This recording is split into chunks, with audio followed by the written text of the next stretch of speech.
Olá, bom dia, sejam todas e todos muito bem-vindos a esse webinar. Eu sou a Gladys Choeri, eu sou sócia-diretora aqui da Tática Linea Global Brasil. Para nós é uma honra estar presente aqui com todos vocês nessa manhã. E muito interessante, muito obrigada, na verdade, a todos que estão aqui acompanhando. Daqui a pouquinho a gente vai dar oportunidade aí para vocês verem e começarem a participar também através de perguntas, enfim, esclarecer dúvidas. Aqui tem o chat, tem também a parte de Key Answers. Se vocês quiserem, fiquem à vontade aí para fazer suas perguntas, dúvidas, comentários. Vai ser um bate-papo aqui bastante dinâmico.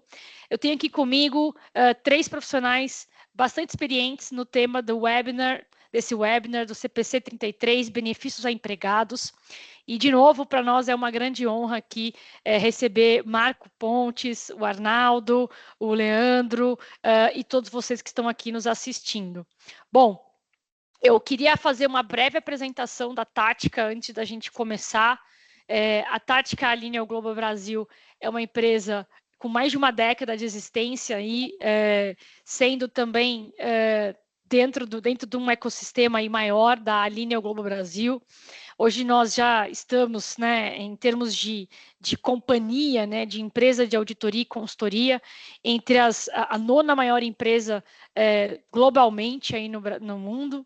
E no Brasil a gente também tem criado, né, toda essa jornada para conhecimento, e essa é uma importante oportunidade que a Tática, juntamente com a LGP, vem apresentando aí para vocês sobre os aspectos contábeis e tudo mais. Bom, outra coisa importante, né, que a gente também gosta de trazer aqui para vocês conhecerem um pouco mais sobre a firma, né, sobre a empresa.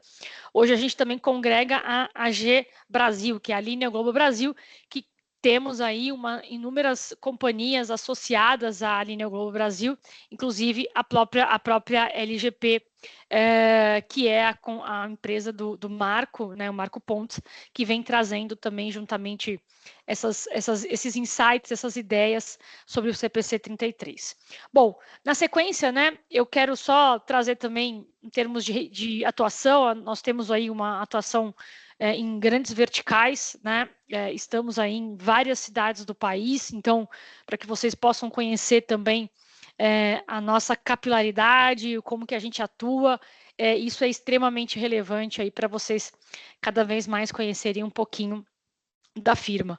E, finalmente, né, mais em termos mais objetivos e práticos, a gente também tem algumas verticais de atuação, como vocês podemos destacar aqui: auditoria, impostos, consultoria, corporate finance, corporate legal, consultoria de riscos, a parte de treinamentos que a gente está fazendo agora, consultoria contábil, outsourcing, tecnologia e serviços atoriais, aí com a parceria com o nosso colega, nosso amigo Marco Pontes.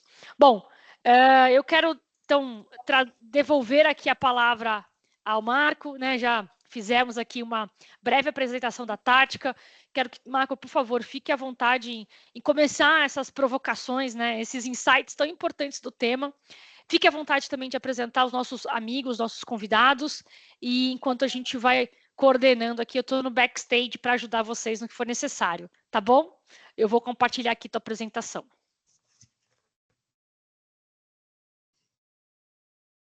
Perfeito. Bom, enquanto isso, eu vou me apresentando já. Em primeiro lugar, bom dia, Gladys, bom dia, Arnaldo, e bom dia, Leandro, e bom dia a todos, né? Eu sou o atuário Marco Pontes, sou sócio fundador da LGP Soluções Atuariais. A minha trajetória profissional, ela se deu... devo lembrar, acrescentar um ponto. A minha formação, sou atuário, tenho formação em estatística, em administração e liderança, e também, esse ano, eu entrei para o curso de graduação de ciências contábeis, de tanto conviver com os atuários. A minha trajetória profissional ocorreu em empresas de consultoria, inicialmente, e são mais de 30 anos de experiência, e empresas de seguros também, eu passei por empresas de seguros, 2 seguradoras de atuação global, e depois disso, eu tive o prazer de fazer a startup da área de serviços atuariais na Deloitte, inicialmente, e depois, onde fiquei dos 5 anos, e posteriormente na Ernst Young. Foi, assim, digamos, o período mais longo da minha trajetória profissional que passei, foram nessas duas empresas. Depois, em 2010, exatamente quando o Brasil... ainda passei um período de 2 anos para fazer a startup da área de consultoria para a indústria de seguros na Mercer, e depois eu fundei a minha empresa, a LGP, Soluções Atuariais, e a partir de 2022 nós viemos a integrar, né, a AG Brasil via a Lineal Global. Então, é uma satisfação para mim estar aqui com vocês. O Leandro se apresenta, por favor, e o Arnaldo, por gentileza, em seguimento, aí depois eu volto para dar início à nossa apresentação de hoje. Bom dia a todos, é um prazer participar, eu acho que obrigado pelo convite, né, e minha trajetória é mais voltado sempre na parte de indústria, né, trabalhei bastante tempo no Grupo Votorantim, passei pelo Grupo JSL também por 7 anos, isso tudo na área contábil e de controladoria, então teve vários processos, né, Votorantim época de quando muda para as leis, onde começou a entrar os CPCs no Brasil, né, e a regulamentação das normas e mudança das regras, processo na JSL com uma empresa quando eu entrei recém capital aberto, então teve uma grande mudança também no grupo, né, em adaptação às regras de CVM, e com o próprio FRS, as novas normas, e agora na Unipar, né, no grupo Unipar, que é uma empresa também de capital aberto. Então, a gente tem aplicado a norma, né, e tentado fazer o melhor possível para poder atender. Então, a gente tem as nossas dificuldades, mas tem vencido os desafios tanto com a parceria que tem com a empresa de consultoria, que é a LGP hoje, né, atualmente, e também com a auditoria, que é um parceiro que a gente tem também, e a gente conta sempre coisas que é a Ernst Young. Então, assim, voltado para isso sempre, nunca tem o pensamento, nada que a gente tem é voltado para fazer o melhor, né, e tentar fazer o mais certo possível, então a gente sempre conta também com a ajuda de todos. Então, é isso aí. Arnaldo? Vamos lá, em primeiro lugar, bom dia a todos presentes aí, ouvintes, e, claro, em primeiro lugar, agradecer também aí ao convite para participar dessa webinar. Bom, meu nome é Arnaldo, eu atuo aí há mais de 2 décadas aí na gestão da área contábil fiscal, formação aí na área contábil e bem como pós-graduação na questão de gestão empresarial. Tenho uma experiência significativa aí no setor industrial, principalmente no ramo da indústria, tá? Ministro aula de universidades aqui na Bahia, né? Ministrei aula durante um bom tempo. De vez em quando faço algumas consultorias aí do ponto de vista financeiro, né? Questão da educação financeira para pessoas físicas. Bom, é um prazer estar aqui. Espero que vocês possam desfrutar aí desse nosso encontro aí até as 10h30. Maravilha, obrigada, pessoal, então, pela apresentação. Marco, agora eu vou dividir a tua apresentação, acho que é um ponto importante aqui para a gente começar a afirmar alguns conceitos, né? Fica à vontade aí, Marco, de começar, e estamos aqui atentos para essa discussão. Bom, em primeiro lugar, é uma satisfação estar aqui com vocês para compartilhar um tema que afeta as empresas de forma significativa, né? O pronunciamento técnico do CPC 33, ele é visto como um tema árido, né, e de difícil compreensão para os profissionais que não são atuários. Aliás, o IFRS ele trouxe grandes desafios para as empresas de um modo geral. Passados mais de, acho que são 14 anos, né, da aplicação da norma, ela veio em 2010, retroativamente a 2009, ela continua sendo um desafio. Para os auditores, esse desafio é permanente, em vista do aumento do risco de auditoria. E para os profissionais nas áreas financeiras, pelo impacto, né, que podem causar essas obrigações nas demonstrações financeiras, especialmente quando o benefício não possui ativos, como o plano de assistência médica. E na atualidade, né, o plano de assistência médica é um assunto prioritário, exatamente por não ter ativos na pauta dos gestores de finanças e de recursos humanos, por um outro fato também, porque ele implica em custos elevados para a organização. Então, tem o custo por si do plano, tem um impacto, né, que isso causa também nas demonstrações financeiras, advindo dessas obrigações. Hoje, não são apenas os contadores ou os administradores que trabalham nessas empresas. Antes da adoção do FRS no Brasil, as empresas de auditoria elas contavam apenas com especialistas nas áreas tributárias e trabalhistas. E o que acontece? Hoje, não são apenas os contadores e os administradores que trabalham nessas empresas, né?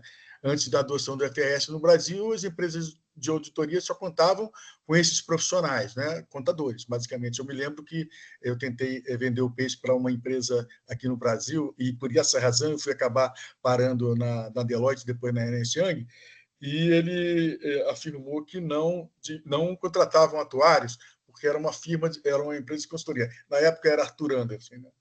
E eu vi, e eu insistia com eles e falava, mas vocês têm aí a parte de passivos de empresas de fundos de pensão e empresas de seguradoras, como é que vocês fazem? E ele respondeu, nós dividimos opinião. E eu não sabia o que era isso. Eu perguntei, mas o que é dividir opinião? Nós perguntamos para o atuário, fazemos algumas indagações para ele e ele, enfim, é só isso, nós nos limitamos. Mas se ele estiver errado, ele não erra, não, ele foi formado no FRJ. Então, ali eu vi que não tinha como a gente conseguir, ele não ia me contratar, e eu preferi depois fazer uma carta, mandar para os Estados Unidos, para duas empresas, a Ernst Young e a Deloitte. E aí, na última estrofe eu falava, no último parágrafo, né? Eu dizia, olha, se vocês tiverem um problema aqui no Brasil, vocês vão ter que aportar capital. Dito e feito, eles vieram preocupados e eu comecei a minha carreira nessas empresas. Mas hoje, diante da complexidade dos negócios e do aumento abrupto do risco, né, há necessidade dessas empresas contratar engenheiros, médicos e atuários, especialistas em diversas áreas. E é verdade também que muitos colegas da minha profissão, atuários, como eu, eles contribuíram de uma forma para tornar esse ambiente mais árido do que eu já mencionei. Isso é um fato irrefutável.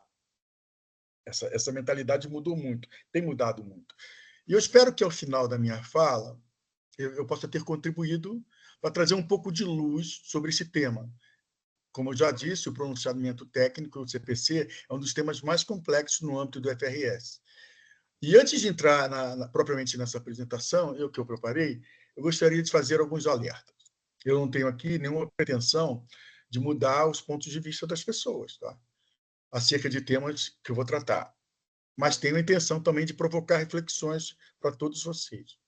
Outro ponto é que o viés da minha apresentação não é entrar em detalhes da norma em si. É muito pouco tempo que nós temos para fazer essa apresentação, mas apresentar alguns aspectos importantes que impactam o valor da obrigação e também quais foram as práticas de premissas, né, utilizadas em 2023 e quais seriam as expectativas que nós já podemos vislumbrar para 2024.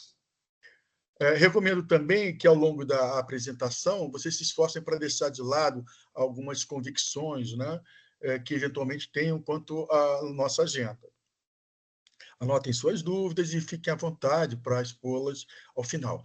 Se eu não puder responder, eu me comprometo vou deixar os meus dados de contato para que vocês me procurem. Bem, um recado importante também que eu gostaria de dar é que, ao longo da minha exposição, eu vou abordar o pronunciamento técnico sobre 3 preceitos, algo que eu aprendi na minha vida ao longo da minha trajetória profissional, né? E eu sempre conduzi dessa forma. Os advogados usam isso, conduzir dessas formas no meu negócio. A primeira coisa é fazer aquilo que é permitido fazer pela lei, né? No entanto, o que é proibido, mas pode, o que é proibido, não é proibido, mas pode ser questionado por ser vago ou por sua incoerência, nós devemos exaurir, né? Estressar e defender o nosso cliente sobre esse ponto de vista, sobre essa questão, né? E, finalmente, que é muito importante, que os contadores sabem, é ser prudente, né? Do ponto de vista gerencial. Então, isso eu aprendi ao longo de tempo de convivência. Tenham em mente também que o FRS, muitos de vocês já têm, ele veio para sepultar regras. Os princípios eles devem prevalecer sobre as regras, aquela velha discussão do conteúdo, da forma ou da essência, né? Muitos profissionais não gostam dessa abordagem. Mas eu devo lembrar também que eu prefiro os princípios, porque as regras elas são estáticas, né? Os princípios mudam. Mas é preciso também lembrar que eles não mudam ao bel prazer, né? Eles mudam para acompanhar a evolução da sociedade e devem estar muito bem respaldados com sólida fundamentação. Então, novamente, procurem manter a mente aberta ao longo do tempo que vamos estar juntos, pois quando nós abandonamos essas perspectivas formais, nós temos mais chances de explorar e ampliar a possibilidade que dispomos sobre o ângulo gerencial. Eu faço parte de alguns comitês técnicos e sempre eu tenho uma posição muito divergente. Eu cresço muito nessas horas, né? Quando eu aprendo com outro meu interlocutor, com que ele tem que apresentar, ele pode muitas vezes apresentar algo que eu não vi. Isso é uma verdade, uma grande verdade. Mas vamos lá. O próximo slide, por favor. Quem precisa fazer esse trabalho?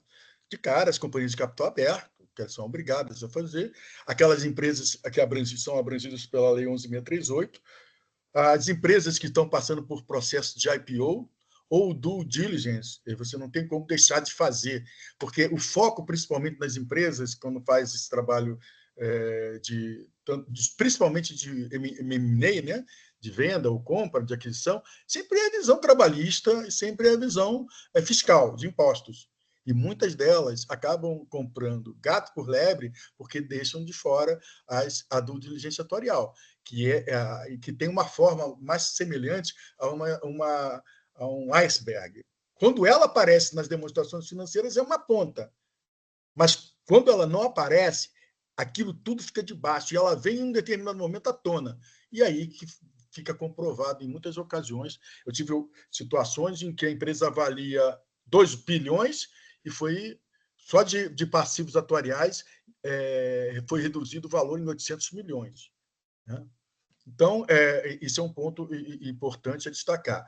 E outras companhias, nem tanto assim, aquelas que declaram imposto por lucro real, mas são pequenas, mas aquelas que têm intenção de ser compradas, adquiridas, elas necessariamente vão passar por essa norma. Bem, qual o objetivo da norma, né? O objetivo da norma é a empresa reconhecer uma obrigação, um passivo, quando o empregado presta serviço em troca de benefícios futuros, e uma despesa, né? Quando a empresa se utiliza da vantagem econômica de vida do serviço que esses empregados prestaram em troca de benefícios. É importante destacar que é indispensável, né, que esses custos para proporcionar benefícios sejam apropriadamente contabilizados e que se faça a divulgação necessária nas DFs da empresa que patrocina esse plano de benefício. A norma ela abrange elas são aplicáveis à contabilização e à divulgação de planos de benefícios a empregados. Então, o seu propósito é contabilizar a obrigação do patrocinador com esses planos em suas demonstrações. Então, o que aí se aplica, né? São os planos e acordos formais, exigências legais ou acordos setoriais, acordos coletivos de trabalho, e práticas informais, que são obrigações construtivas ou obrigações não formalizadas. Para quem não sabe, é importante destacar que os planos informais você tem que ter uma redobrada atenção. Eu me deparei com situações em operações de aquisição de banco em que muitos benefícios eram concedidos à base de circulares que ficavam em gavetas, né? Enfim, muitas vezes esses casos existem quando mudanças nas práticas do empregador pode causar danos às chamadas obrigações construtivas, danos inaceitáveis, ou o seu relacionamento com o empregado, que não gere outra alternativa para a empresa se não pagar esse benefício. Então, sob a ótica da obrigação construtiva, o que define o compromisso do empregador junto ao empregado não é a existência, mas o compromisso de natureza tal que o fato gerador não dá outra opção, senão o de pagar esse benefício. Essa abordagem ela traz impactos materiais nas demonstrações financeiras. O exemplo disso, que a gente pode até citar um pouquinho mais tarde, é a multa do FGTS. Muitas empresas não têm outra opção realística de não pagar a multa, né? E a gente pode falar um pouco mais tarde sobre isso. Então, qual é o objetivo da norma? É registrar uma obrigação, esse passivo e uma despesa. O próximo slide. Eu vou deixar isso para depois, porque eu vou falar sobre... Fica mais... Bom, os benefícios, os tipos de benefícios. Aqui nós conseguimos procuramos enquadrar todos os benefícios por sua categoria. Mas os benefícios que são afetados por essa norma, basicamente, são os de longo prazo e o pós-emprego.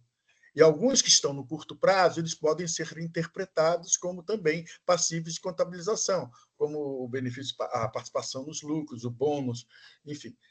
Mas os mais característicos são o plano de aposentadoria, o seguro de vida, assistência médica e invalidez, e aqui, como a cessação de emprego, a multa do FGTS. Eu diria para vocês que os benefícios de curto prazo são aqueles que são pagos integralmente, e são ao longo de 12 meses, como os salários, né, e outros.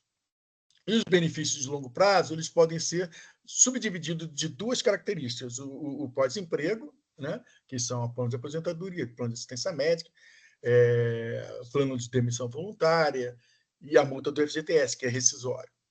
Então, a norma visa capturar, essa que foi a preocupação da norma, os planos de benefícios definidos e de contribuição variável, que são os planos de aposentadoria e outros planos, né, que também são de benefícios definidos. E não os planos de contribuição definidos. Os planos de contribuição definida é muito fácil você contabilizar, só informar o valor que você pagou lá para a seguradora, no caso, ou uma entidade aberta de previdência, mas a estrutura é muito simples, né? Ao longo do período que o empregado está na empresa, ele vai pagando. Mas quando eu falo plano de contribuição definida, quando a gente fala, remete ao plano de aposentadoria, é aquele que é financeiro durante o plano de capitalização e uma renda renda certa, financeira, eminentemente o ANI, né? Que é paga por um período de anos. Aí que sim é considerado o plano de contribuição definida. Só o plano de contribuição variável, ele tem um grau de dificuldade, esse grau aumenta, né, de dificuldade para entender, porque durante uma parte, ele é um plano híbrido, ele tem uma parte de contribuição definida e depois, quando transforma numa renda, ele se torna um benefício definido, né? Você não sabe quanto isso vai custar. Mas também nós temos um plano de benefício definido, que é o plano de assistência médica, que você não tem o benefício definido lá, na realidade, ele é benefício definido porque você não sabe quanto ele vai custar. Esse é um ponto importante. O próximo slide. Aqui nós entramos na metodologia de financiamento de planos de benefício definido. Nos planos de benefício definidos, você pode projetar ele de diversas maneiras, esse custo. O regime financeiro vai determinar como é que esse custo vai funcionar ao longo do tempo. Nós temos aqui um regime de capitalização, é um custo nivelado, né? O sujeito entra na empresa com 30, vai se aposentar aos 60, então ele tem um custo nivelado. Ele vai pagar aproximadamente o mesmo valor ao longo desse tempo todo. E aí, no regime de capitalização, nós temos diversos diversas metodologias de cálculo, né, para calcular isso. E que vai depender da capacidade de pagamento da empresa. É o regime de caixa que nós estamos falando aqui. No regime de repartição de capitais de cobertura, são os benefícios de risco, que a grande maioria são financiados ali. Você vai pagando um valor, aí quando ocorre o evento, a morte ou invalidez, você tem que constituir uma provisão, né, para isso. E a repartição simples é aquele caótico que nós vivemos aí no orçamentário, que é o da Previdência Social. E dentro do regime de capitalização existem diversos métodos de financiamento. São vários os métodos.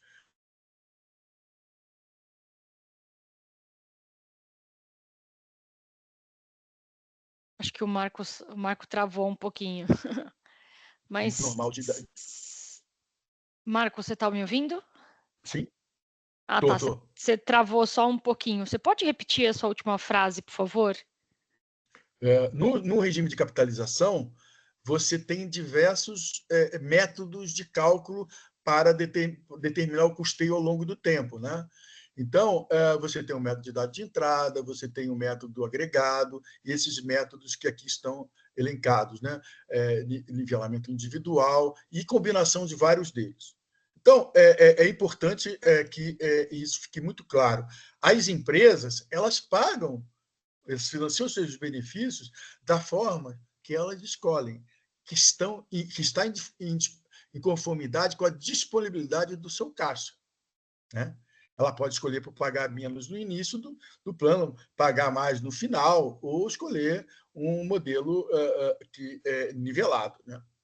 Observem que não seria dessa forma, se cada empresa tem um método, não seria possível comparar a situação de uma empresa com a situação de outra empresa, da mesma maneira que não podemos comparar laranja com batata, né? Então, isso se ficou muito revelado, muito claro, na primeira onda do processo de privatização no Brasil, lá no governo FHC, né? Houve muita confusão e o sistema ficou, inclusive, de previdência complementar, as entidades fechadas, por conta das estatais, houve muitas críticas e as pessoas não entendiam exatamente o que estava acontecendo, né? Mas vieram os contadores, perceberam que isso não era possível suportar e criaram a norma, né? Uma norma que possibilitava que as empresas pudessem ser avaliadas segundo o mesmo critério, que é o regime de competência, né? E o método de capitalização que mais se assemelha ao regime de competência é exatamente o método de crédito unitário projetado. Então, a norma exige que a contabilização, a apuração da obrigação, seja feita com base no método de crédito unitário projetado. Você não tem como fugir disso.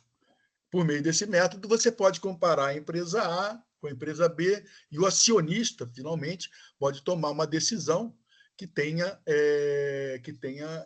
faça sentido, né?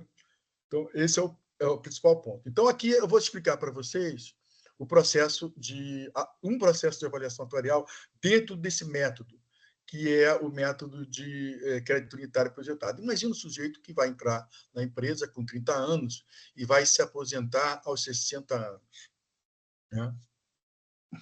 Então, a cada ano, ele gera, lembra que eu falei? A cada ano é gerada uma obrigação.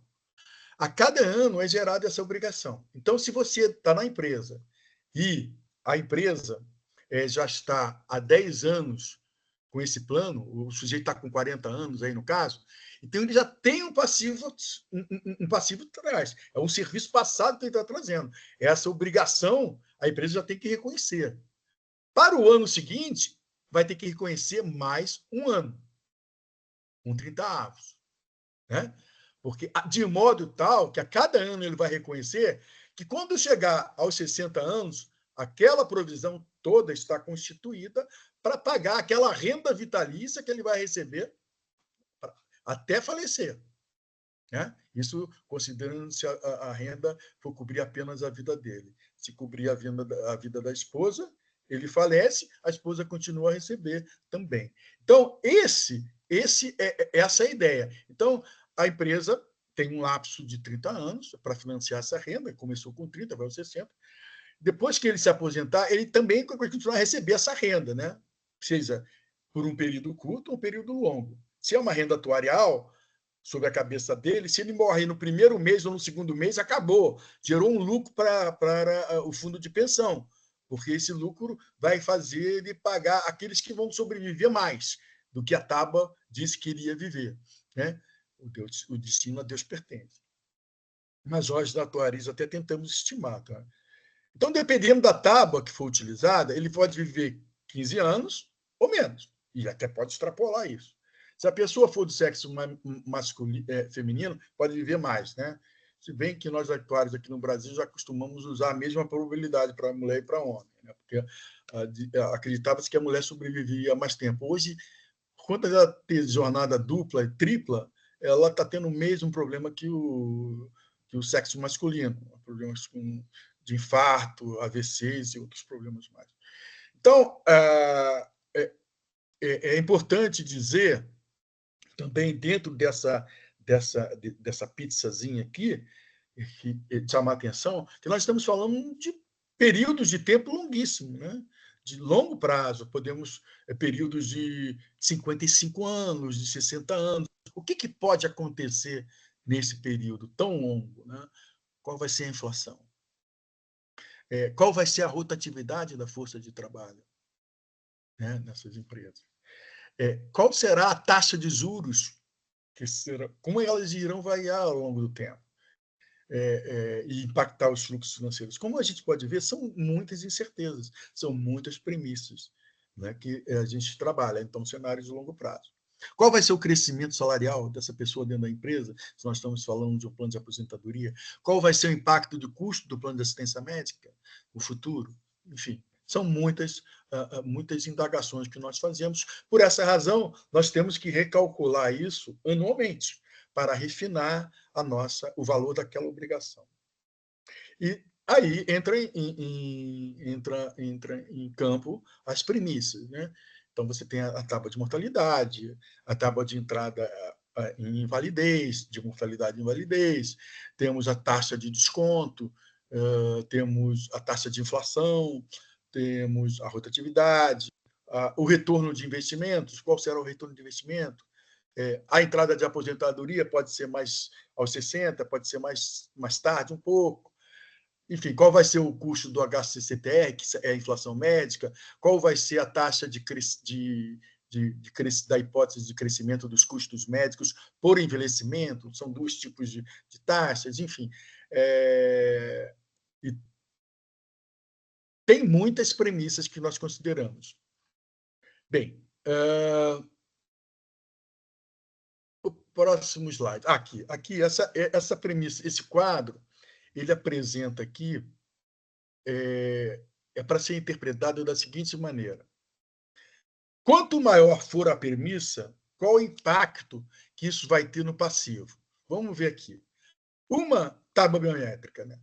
Quanto maior a expectativa de vida, né? Quanto maior for a premissa, né, a probabilidade de morrer, da pessoa falecer, no caso a probabilidade da pessoa vir a falecer, tanto para os ativos quanto para os aposentados, o efeito é uma redução no passivo, porque a pessoa vai viver menos, e a probabilidade dela falecer é maior. Quanto maior for a taxa de desconto, o passivo vai reduzir. Por quê? Quando você desconta uma taxa maior, você traz um passivo a uma taxa que reduz o passivo. Você descontar um fluxo com 8% vai dar um valor menor do que você descontar esse fluxo a 5%. A taxa de inflação médica, quanto mais você prevê o aumento dos custos médicos, mais vai aumentar o teu passivo. A rotatividade, quanto mais pessoas saírem de livre e espontânea vontade dentro das empresas, você diminui o teu passivo, né? Porque ela não vai chegar até a idade da aposentadoria. Quanto maior a taxa de permanência, reduz o seu passivo. A taxa de permanência aqui é aplicada aos planos de assistência médica, tá? Então, se você parte do princípio que a pessoa vai... você tem um grupo de empregados, e você vai considerar que 80% das pessoas vão optar por continuar no plano de assistência médica quando se aposentar, e tem um grupo que você acredita que apenas 50%, aquele de 80% vai aumentar, obviamente, porque mais pessoas estarão lá. Há o fator de idade também e a entrada de aposentadoria, caso há como efeito a redução. Quanto mais você aumenta, você reduz. A idade por mais tempo vai ter para financiar. E, no caso dos aposentados, não tem efeito. Enfim, você disse que queria deixar abrir espaço? Na verdade, só para vocês irem fazendo as perguntas, né? A gente está anotando aqui, Marco, mais para você não perder o raciocínio, né, da explicação. E aí a gente volta por um período de perguntas para os palestrantes, né, também, para os convidados, e responder perguntas aqui do pessoal que está nos ouvindo, tá bom? Tá. Então, eu queria explicar um pouquinho, o próximo slide, né? Isso aqui... Bom, isso aqui vai causar um pouco de impacto, mas é importante a gente falar, é proposital, tá? Porque eu preferi centrar essa nossa discussão até a nível de trazer as premissas em relação ao plano de assistência médica, que é um plano não de aposentadoria em si, mas principalmente plano de assistência médica. Mas nós estamos aqui com duas estruturas de modelos de cálculo. Uma que gera um passivo de 169 milhões e outra que gera um passivo de 36 milhões. Vejam a volatilidade aqui. É a mesma população, é a mesma idade média. Eu chamo essa forma segunda, que seria o passivo sóbrio, né? Enquanto o outro está superestimado e que muitas empresas, infelizmente, usam isso, esses modelos.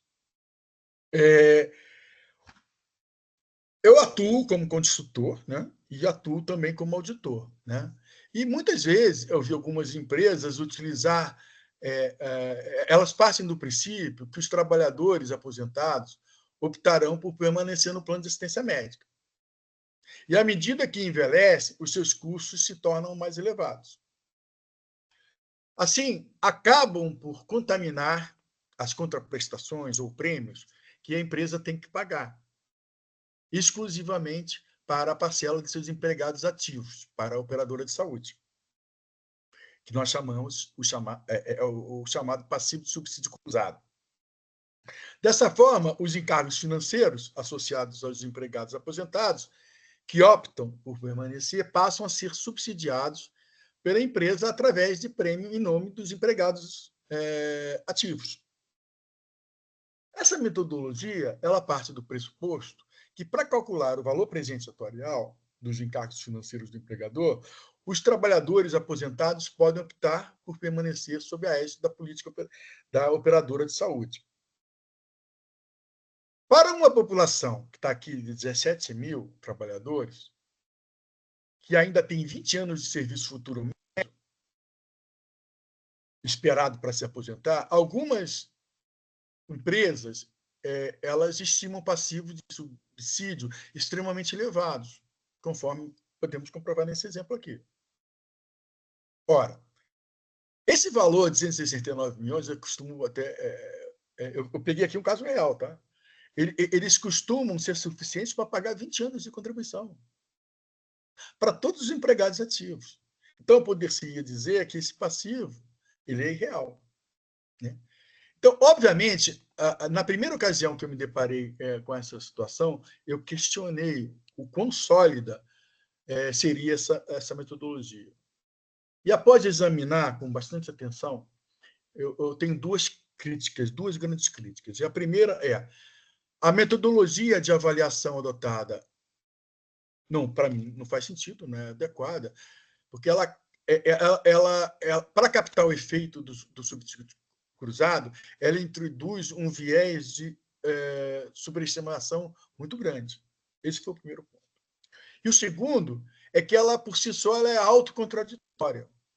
Uma regra central dessa metodologia ela se baseava em premissas da existência de encargos da empresa patrocinadora não passasse por qualquer correção. Quero dizer o seguinte, Se tudo for acontecer daquela forma, o empregador vai chegar num momento e vai dizer assim, ó, não quero mais contribuir. Toma aqui R$1.000 para você pagar o teu plano. Não quero mais. Estou saindo, estou tirando o patrocínio. Ele simplesmente abre mão do benefício.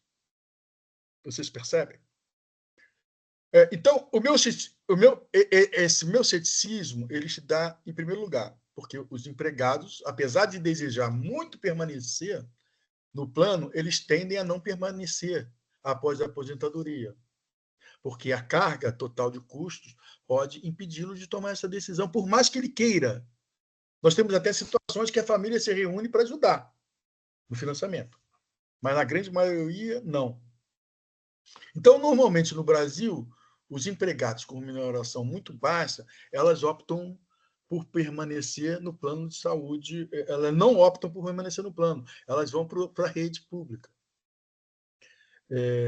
Então, em segundo lugar, eu diria que, mesmo que se admita que uma parcela relevante de trabalhadores que se aposentem opte por permanecer no início da aposentadoria, a política da operadora acabaria por precificar um prêmio acentuado para essa população, em função do aumento de idade. Obviamente, hoje nós temos questões legais associadas aí que proíbem essas variações de custos, eles estão limitados.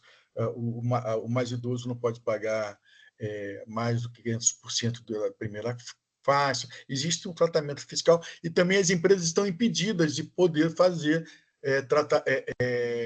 planos diferentes para grupos de aposentados e para grupos de ativos. E a grande maioria continua seguindo na média, né? No custo médio para todo o grupo. Enfim, isso é um ponto que eu achei importante trazer para que vocês tivessem ideia de quanto pode impactar o cálculo de uma obrigação de plano de assistência médica.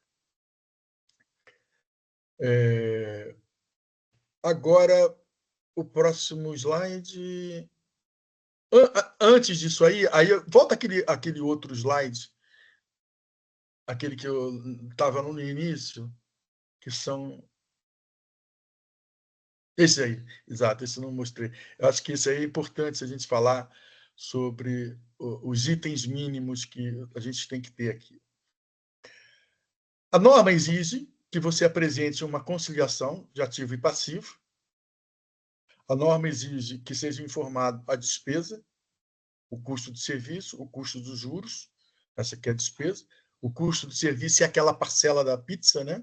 Aquela fatia da pizza, mais o custo dos juros. Os efeitos da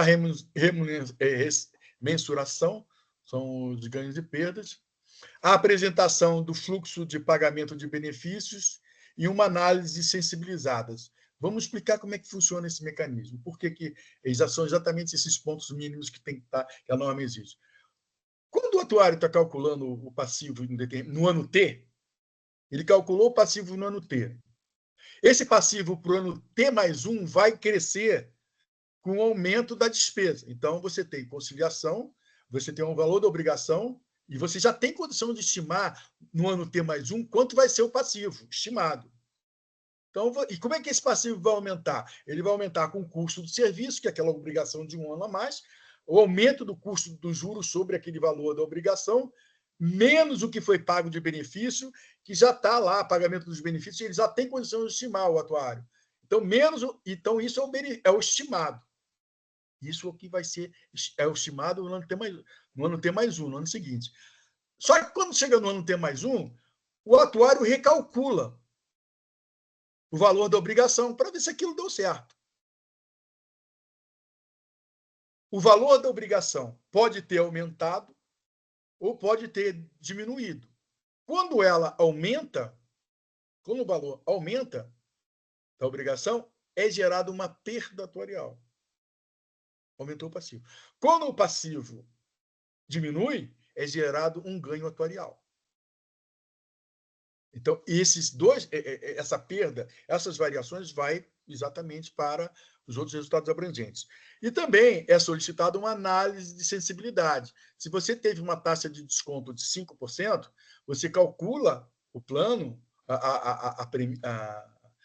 calcula também o passivo para uma taxa, vamos supor, de 1% a mais 6% e 1% a menos com 4%.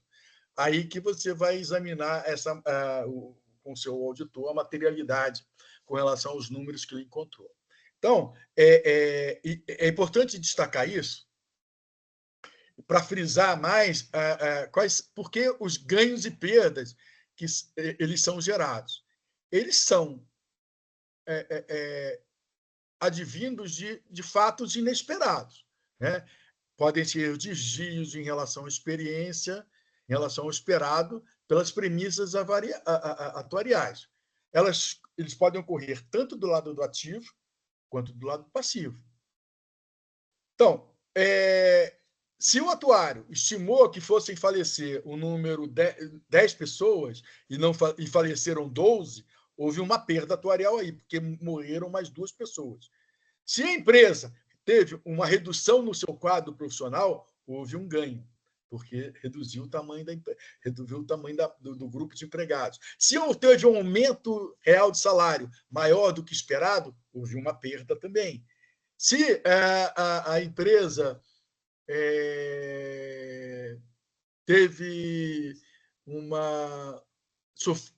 a taxa de juros reduziu significativamente de um ano para outro, houve um ganho atuarial por conta dessa redução da taxa. Vocês percebem? Esses ganhos e perdas, eles são bastante impactantes para dentro das demonstrações financeiras. Uma coisa muito importante. Nós já temos a volatilidade da taxa de juros no Brasil. Mas, se o histórico apresentar muitas variações nos ganhos e perdas, as suas premissas, as premissas que vocês estão utilizando, que o seu atuário está utilizando, elas estão com problemas. Elas não estão aderentes à empresa. Esse é um ponto de suma importância a destacar. O seu atuário ele tem que demonstrar para você por que houve esses ganhos e perdas. Tem que estar muito bem claro para que possa ter ocorrido essa variação, porque isso aí impacta direto o patrimônio da empresa. Bem, aí sim, agora nós podemos passar para o próximo slide. É aquele mesmo anterior, das bolotas. Foram as premissas utilizadas. As premissas. Isso aí. Então, as premissas, isso aqui são premissas utilizadas em planos de assistência médica, tá? Vocês vejam aqui, a AT2000, ela corresponde a 53%. Se a gente for somar, essa é uma amostra de 20% das companhias praticadas pelas companhias de capital aberto. Então, aqui temos 76% estão utilizando a AT2000. Seja ela modificada ou seja ela na forma masculina e feminina básica. Então, aqui mostra uma tendência que o mercado está utilizando, de fato, uma tábua de mortalidade geral que dá uma boa expectativa de vida para as pessoas. Está questionando essa tábua? Você, como empresa, avalia, faz o teste de aderência para avaliar se ela efetivamente corresponde. Porque temos casos aqui que é utilizado a UP94, outros casos que são utilizados a AT83. Enfim, existe uma sopinha aqui, diferenciada. Aqui, em torno de 40% das empresas estão situando a taxa de rotatividade em até 3%. Né? Assim, a nível médio, porque é errado dizer que a taxa de rotatividade de uma empresa ela nunca deve ser uma taxa que vale para todos os empregados, porque existe uma distinção aí, porque a população mais jovem ela tende a sair mais rápida, ela é mais volátil, ela sai, ela dispara. A população mais estável, acima de 40 anos, eles costumam ficar mais tempo. Então, isso aqui, normalmente, eu sempre sugiro para a empresa utilizar uma lei, uma função matemática que leve em consideração a idade e o tempo de serviço da pessoa na empresa. Então, aqui nós temos... Vocês vão receber isso aqui depois. Então, você tem a taxa de juros. A taxa de juros ficou, a grande maioria das vezes, ficou entre 55%, entre 4% e 6%, taxa nominal, tá? A taxa real em 5%, mais ou menos. 5 ponto alguma coisa. Que foi a taxa, digamos assim, da Andima, 5,40 e pouco, 5,56 em 2023, tá? O Aging Factor, 66. Isso aqui é muito interessante, porque tanto o Aging Factor como o HCCTR, quase a grande maioria das empresas estão utilizando o fator que é de 3%, que varia entre 2% e 4%. Então, está em média 3%. Nós temos um problema, nós hoje, lá no grupo técnico, Comitê de Benefícios Desempregados, nós estamos estudando isso aqui, uma metodologia para melhor quantificar isso aqui. Mas a média tem sido exatamente essa que eu fiz menção. Vamos agora para que temos de tendência. Pode ir, próximo slide, pode ir. Pode seguir. Aí. Os pontos de auditoria, né? O que eu percebi e que chamou bastante atenção é que as empresas de auditoria em 2023 frisaram muito a questão dos afastados por invalidez. Parece que essa população, como não estava na base de dados, ela estava sendo, de certa forma, desconsiderada, e isso aí traz uma subestimação do valor da obrigação. Então, eles, em muitas situações, foram solicitados o recálculo por conta da ausência desse grupo, ou recomendado que fosse considerado no cálculo. Houve também uma exigência de realização de estudos de aderência. As empresas de auditoria bateram forte nisso. Eu também, como auditor, bati forte nisso com os clientes, recomendando que, ao longo de 2024, fosse feita o estudo de aderência. Mas, já em 2023, isso aí já era uma exigência na grande maioria das empresas de auditoria. Aprofundamento da discussão do risk sharing, né? O risk sharing é algo bem complexo, tá? Não é uma coisa simples. O risk sharing ele trata da responsabilidade. Ele afeta apenas empresas que têm participação em planos, empresas estatais, né, que têm uma participação acionária significativa na organização. Então, é uma questão de responsabilidade do déficit, né, por causa da Lei Complementar 108, que exige a paridade contributiva. É uma exigência. Então, já existe uma certa flexibilidade quanto à divisão do déficit. Até pouco tempo, algumas empresas de auditoria eles se posicionavam de forma contrária em relação a esse assunto. Então, eles diziam, se o plano não tem equacionamento de déficit em vigor, ou não tem nada no regulamento que fale sobre como fazer essa divisão do déficit, desses chamados desequilíbrios técnicos dos planos, então teria que ser paritário. Então, a patrocinadora tem que... Se não houvesse essas duas situações, a empresa tinha que reconhecer 100% do déficit. E existia uma divergência de prática às empresas de auditoria. Só que o principal problema de fazer essa divisão diz respeito à questão do que está sendo considerado no fluxo do PBO, da obrigação atuarial de benefício, quando não se deve parcelas de contribuições extraordinárias. Porque muitas empresas estavam acabando contando isso duas vezes. O IBA, o Instituto Brasileiro de Atuária, ele tem uma norma, né, que, da mesma maneira que existe o CPC para os contadores, Comunicado de Pronunciamento Contábil, existe o CPA, o Comunicado de Pronunciamento Atuarial, que orienta a classe dos atuários de como isso poderia ser feito. Então, no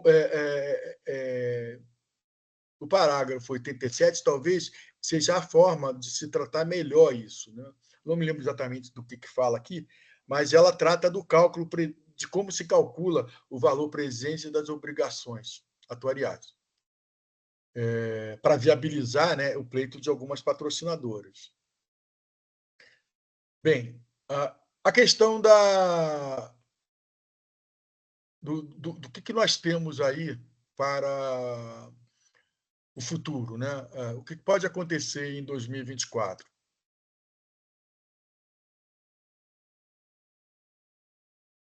Bom, o comportamento da taxa, né? O comportamento da taxa de juros. Todo mundo quer saber, né?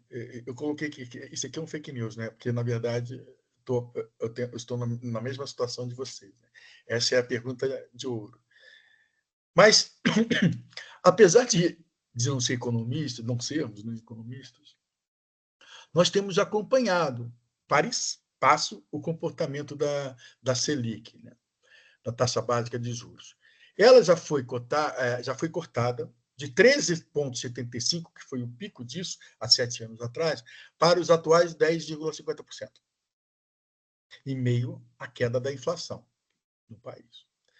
Mas para os economistas e outros profissionais de mercado, esse ciclo pode vir a ser interrompido amanhã. Aliás, amanhã é a reunião do Copom, né?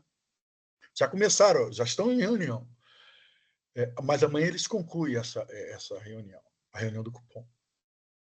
Pelo menos, as principais instituições financeiras, eles acreditam que vai haver uma piora das expectativas de inflação, né? A lista de fatores que estão cultivando as incertezas, ela é bem diversa e tem origem tanto no exterior como aqui dentro do país.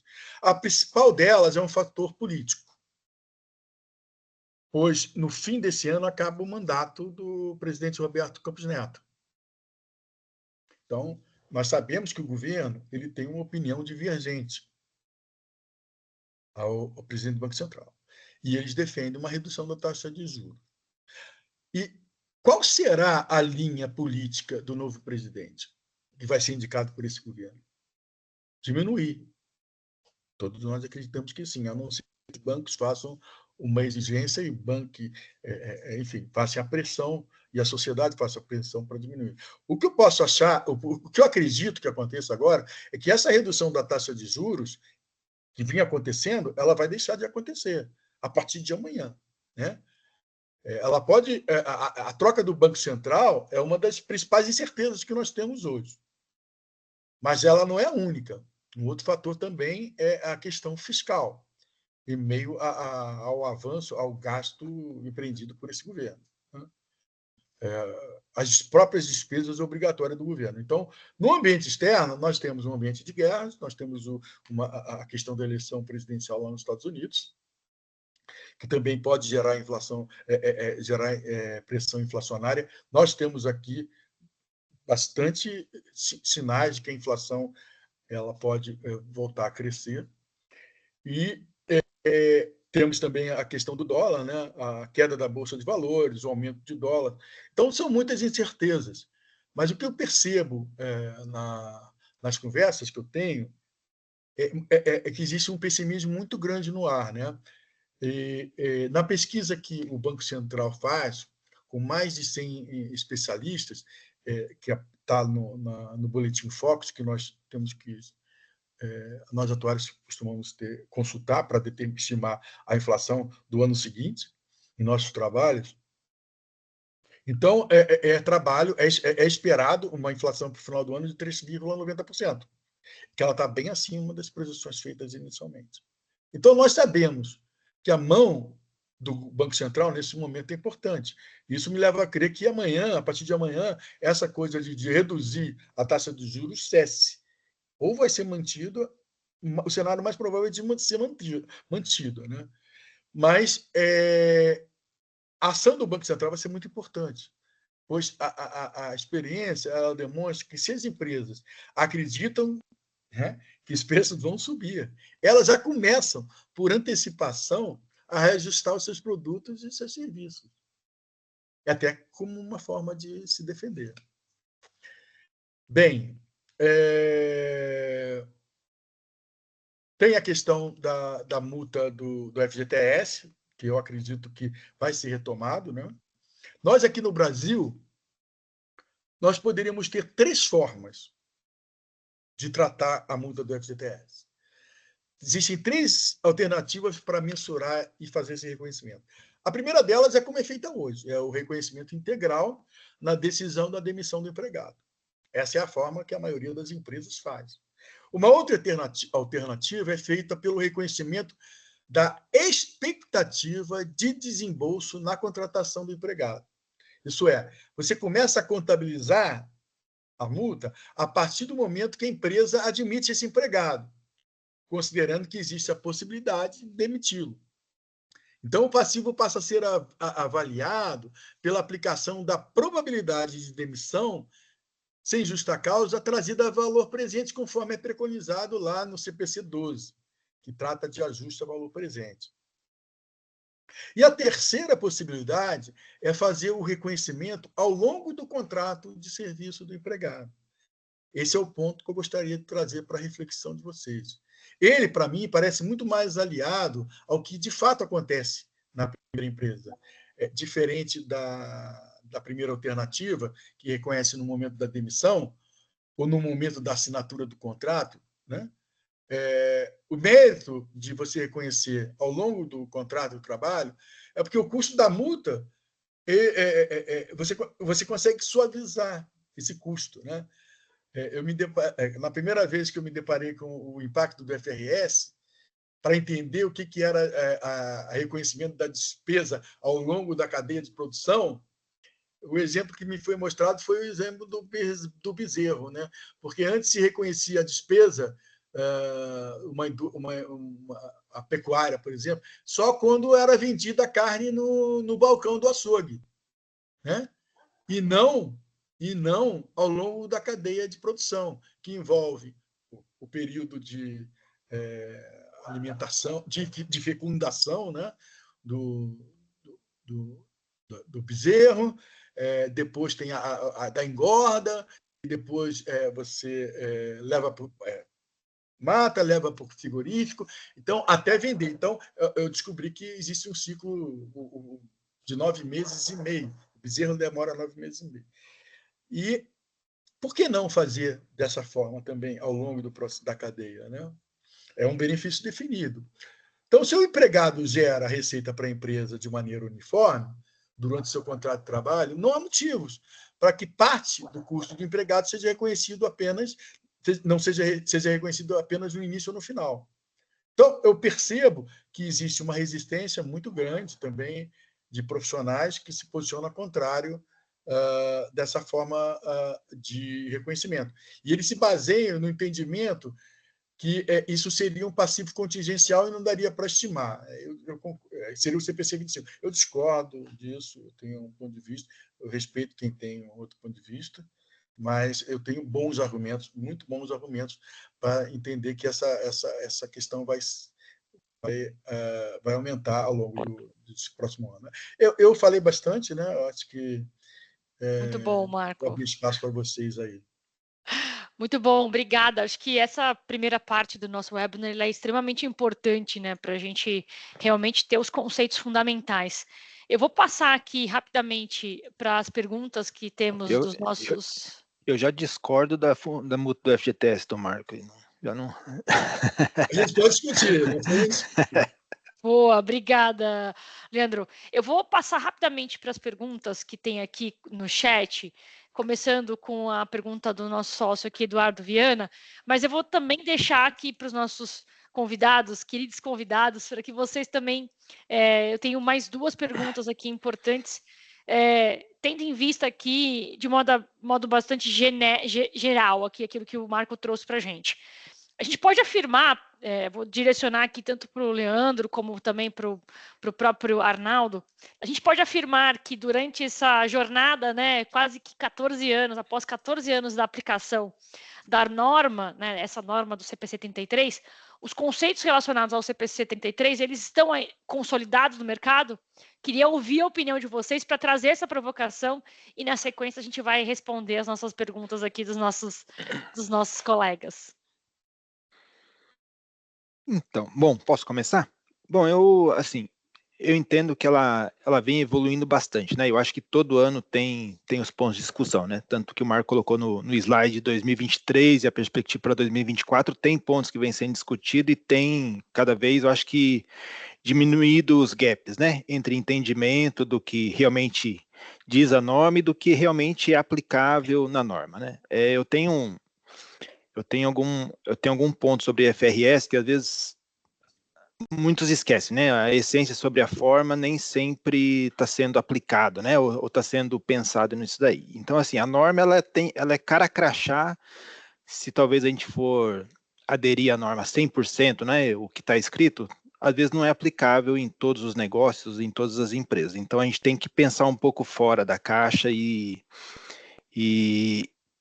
ver uma forma diferente que seja aplicável a cada negócio ou a cada empresa. É o ponto aí até que o Marco falou, né, da multa do FGTS. É um entendimento que talvez a norma, a gente deveria provisionar tudo, mas eu acho que é algo que a gente enche o balanço de forma desnecessária de uma provisão que vai acontecer ou que talvez nem aconteça, né? Se a gente contratar uma pessoa hoje com 30 anos... a gente contrata não pensando em mandar a pessoa embora daqui a um tempo. Ou assim, e nem considera também que a pessoa também vai ficar 30 anos na empresa até se aposentar. Então, assim, é um período muito longo para a gente pensar nessas situações. Então, eu acho que as diferenças realmente elas têm diminuído e a norma tá evoluindo, acho, para chegar em pouco tempo a um consenso geral, assim, sem ter tantas discussões. Perfeito. Agora passo para o Arnaldo. Arnaldo, a gente queria ouvir um pouquinho das suas considerações em relação a essa temática aqui tão importante, que é, na sua percepção, você entende que os conceitos do CPC 33 já estão consolidados no mercado? O que você pode trazer para a gente de insight? Bom, legal, vamos lá. Como um bom apaixonado por uma questão filosófica, eu diria que nada deve ser eterno, né? E cravado. Então, se a gente pensa numa questão de ambiente social, onde as coisas vão mudando em relação ao tempo, é um crime você taxar que algo está escrito na pedra. Isso aí cabe ao nosso Senhor Jesus Cristo. Então, que bom que isso é possível, até para que debates como esses, profissionais como esses que estão aqui, acadêmicos, possam estar sempre discutindo e trazendo uma evolução de discussões. Então, eu entendo, de fato, que não está consolidado e nada deverá estar quando se fala de normas, de lei, porque as coisas vão mudando e novas reflexões vão sendo feitas. Um exemplo bem claro, nem a própria ciência exata é tão exata assim. Lá no passado se dizia que a distância, para medir a menor distância entre dois pontos, era uma linha reta. Até que alguém chega lá e descobre, depende. Está falando em que hemisfério? Numa superfície plana, você está certo. Se não for numa superfície plana, você está totalmente equivocado. E isso, obviamente, mostra que há essa necessidade de estar sempre revendo certos temas. E isso eu acho bacana. Então, nesse sentido, eu entendo e torço para que nada seja algo totalmente consolidado. Mas, obviamente, não pode ficar tão confuso assim, porque quando nós falamos em termos de área contábil, fiscal, e precisamos falar em demonstrações financeiras dentro de um ambiente de mercado, você não pode ter uma flutuações de decisões ou de cada um ter uma interpretação a seu bel prazer. Então, querendo ou não, há uma necessidade de sentar e discutir e chegar numa razoabilidade para que os leitores dessas demonstrações possam, inclusive, querer fazer algum investimento. Então, partindo dessa lógica, eu, sim, sou favorável, seja qualquer que seja a discussão, principalmente nesse ponto que foi tratado aí, bem abordado pelo Leandro e pelo Marcos, que é a questão do FGTS, ela segue o mesmo caminho. E o ponto que eu acho bacana, quando a gente fala sobre toda essa questão do CPC 33, que para mim talvez fosse o único ponto que pecou, é que nós deveríamos, né, ou talvez os comitês aí, discutir num âmbito tão abrangente e pensar, por exemplo, dentro de uma visão financeira.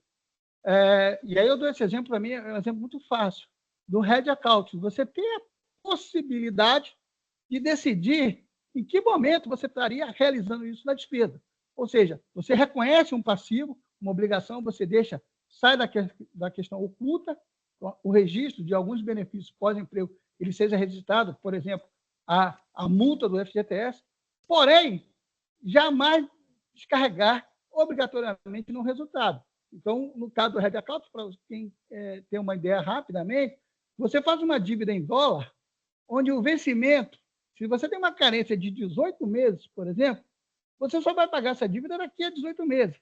Se você parte por um princípio que todos os meses você vai atualizar isso, marcado a mercado, né? Você vai ter no mês despesa, no outro mês receita, no outro mês despesa, no outro mês despesa.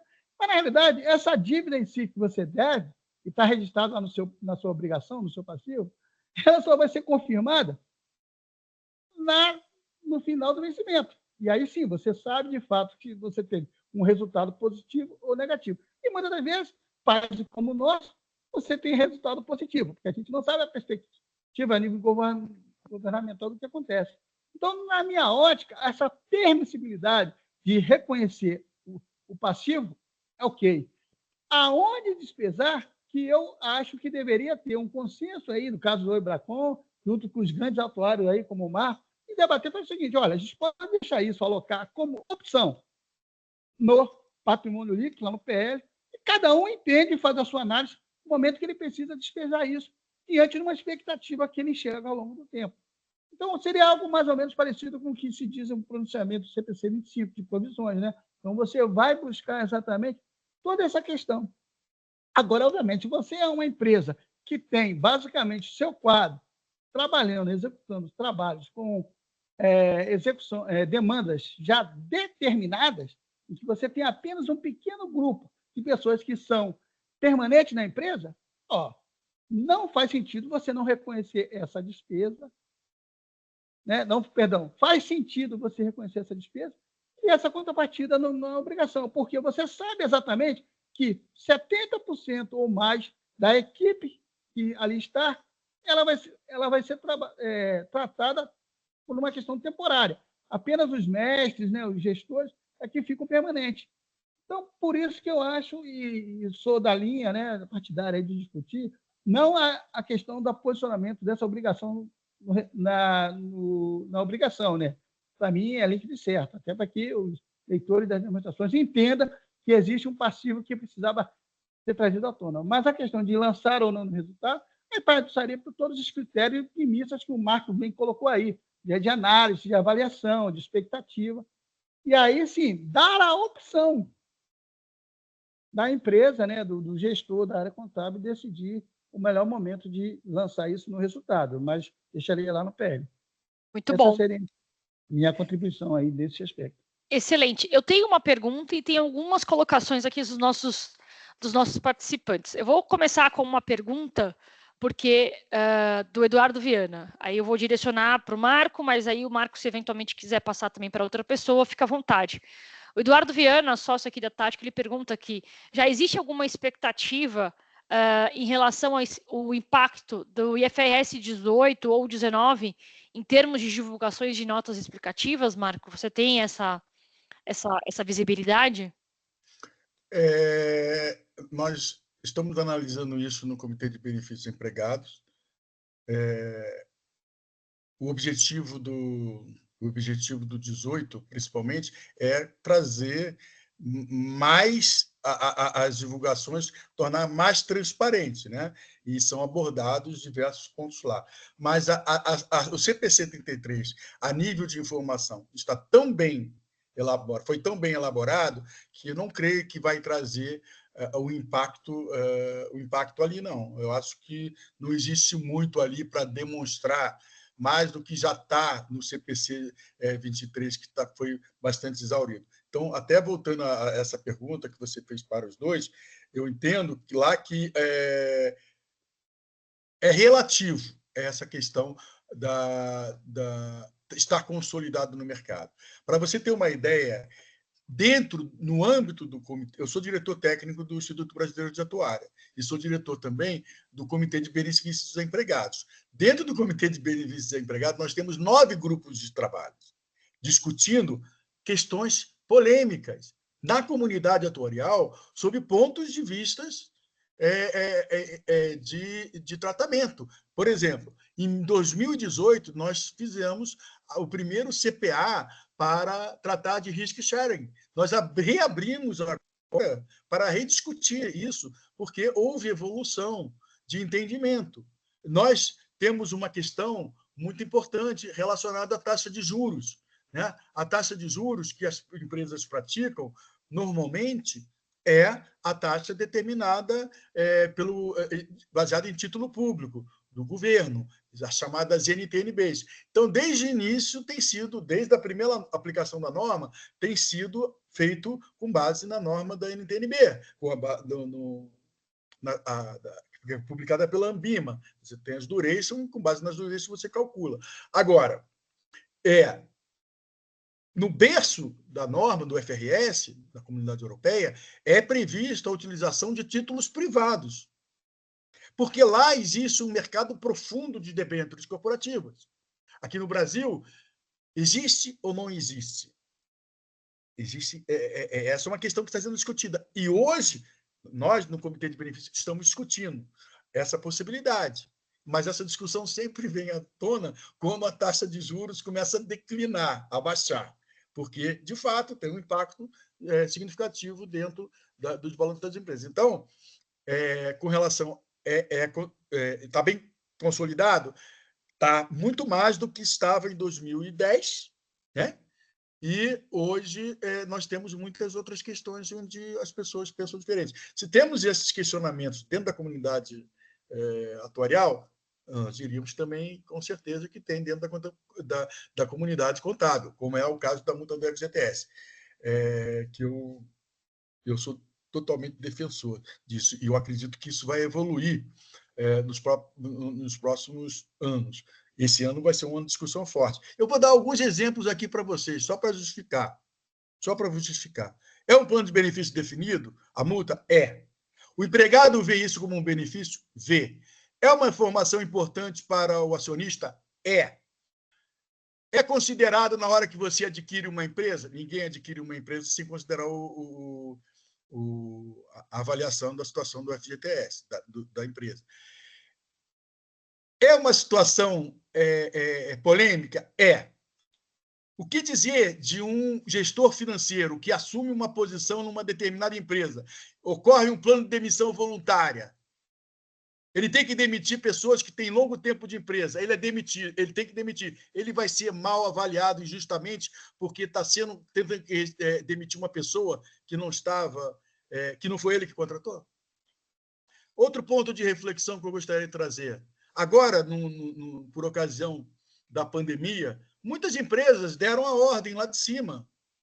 Olha, demite 30% da força de trabalho. O que acontecia? Havia a ordem lá para os recursos humanos. A área de recursos humanos olhava, ia fazer a avaliação de critérios. Quem eu vou demitir? Qual a produtividade? Qual o nível dessa pessoa de engajamento? E produzia uma lista lá de 30%. E lá na lista está o João Joaquim José. Quem é o João Joaquim José? Chegava na mão do Leandro ou do Arnaldo, que é o gerente, que era o responsável pela área de financeira, o tamanho desse FGTS.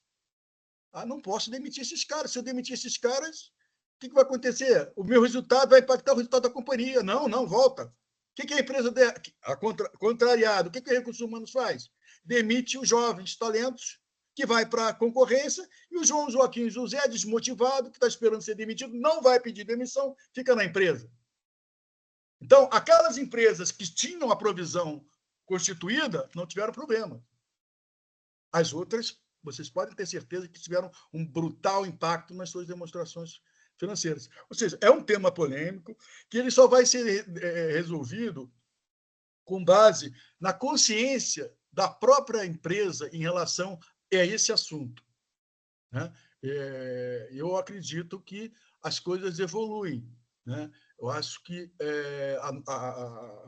o benefício, a multa, é um benefício que faz parte do dia a dia. Lá em 2010, eu sei exatamente o que foi, porque a alegação de uma corrente dos contadores era isso é um evento esporádico, não tem como prever. Perfeito. Não. Evento esporádico é um plano de demissão voluntária, é a cessação de uma planta, de uma indústria. Nós estamos falando de eventos regulares, aqueles que acontecem na empresa, ou vamos negar que o empregado vai se adaptar à cultura da empresa? Não, ele vai sair, porque ele não enfim, ele não se adapta à cultura da empresa e ele é demitido, simples assim. Então, era isso que eu queria só acrescentar, mas eu concordo que é um tema polêmico. Maravilha. A gente gosta de temas polêmicos aqui, pessoal. Então, vamos trazer mais perguntas para quem está nos ouvindo aqui, quem está nos assistindo. Por favor, fique à vontade de contribuir com as considerações. A gente tem uma pergunta aqui da Jussara, do Carmo. Ela pergunta o seguinte: os valores de ganhos e perdas atuariais lançados no PL em resultados abrangentes, como que esses valores se realizam efetivamente? Eu não sei quem pode contribuir aqui com a pergunta da Jussara, mas, por favor, fique à vontade aí, Marco. Eu acho que é mais o Arnaldo e o Leandro para responder isso. Eu posso dizer como eles se justificam. Né? Perfeito. Eles se justificam exatamente porque ocorreram variações nas premissas entre um ano e o outro ano. Tá? Em função daquilo que você estimou. Você estimou que vai acontecer e houve a produção. Você tem aquele valor lá do ano T, ele aumenta por conta do aumento dos juros ou dos custos de serviço, pela redução dos benefícios que foram pagos, mas ela, se não me engano, ela está perguntando contabilmente. Aí o que está na empresa faz isso. Eu acho que vocês podem responder. Não sei se o Leandro e o Arnaldo querem responder. Eu vou só ousar falar o seguinte: na minha cabecinha aqui, o próprio Marcos já deu a resposta, né? Para mim ficou claro. Na tua colocação aí, Marcos. Tá, mas um aspecto que eu gostaria de lembrar, né? Muitas empresas não contabilizaram isso lá em 2010. Algumas estão se deparando com a situação de ter que contabilizar agora. Como fazer? Mas aí é o problema que a gente começou a discutir, pelo menos eu sigo aquela opinião, que talvez o pecado que eu chamaria desse... Estou entendendo que você está falando do reconhecimento inicial, né? Uma vez que o CPC foi aprovado lá em 2012, o CPC 33. Aí, para mim, no meu entendimento, deveria haver a permissibilidade de que as pessoas, no reconhecimento inicial, tivessem a opção de tratar lá em cima. Por que essa opção?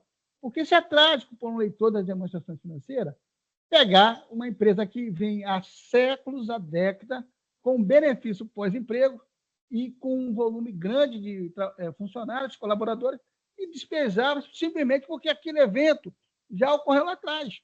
E aí o que acontece? Você distorce uma demonstração para 1 ou 2 anos, já que se você é uma companhia aberta, você precisa fazer do ano anterior atual, passando uma ideia equivocada, porque, na realidade, o desembolso não vai ocorrer efetivamente na sua integralidade no mês seguinte ou no ano seguinte.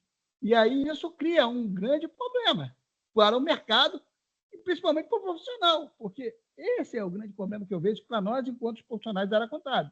É só um ajuste contábil, né? Isso para sentar para discutir com o administrador, eu estou falando até de experiência própria. O cara olha para você e meio assim, rapaz, isso é loucura. Fala o seguinte, continua lá com a tua contabilidade de débito e crédito e eu vou discutir com outras pessoas aqui uma questão de finanças. Então, esse é o problema que eu acho que o CFC devia estar em cima, junto com os auditores, para que ele possa dar mais claridade, mais oportunidade, para que você possa ser olhado, de fato, não como um gestor meramente de contabilização, mas de par de igualdade, de discutir futuro, né? Esse é o grande problema, que eu ainda percebo. Esse é o ponto, né? Faz um efeito contábil que realmente não tem um efeito caixa naquele momento e acaba que distorce um pouco o efeito, né? Ô, Eduardo, um prazer revê-lo aí, eu acho que ele está no vídeo aí. Na verdade, o Eduardo...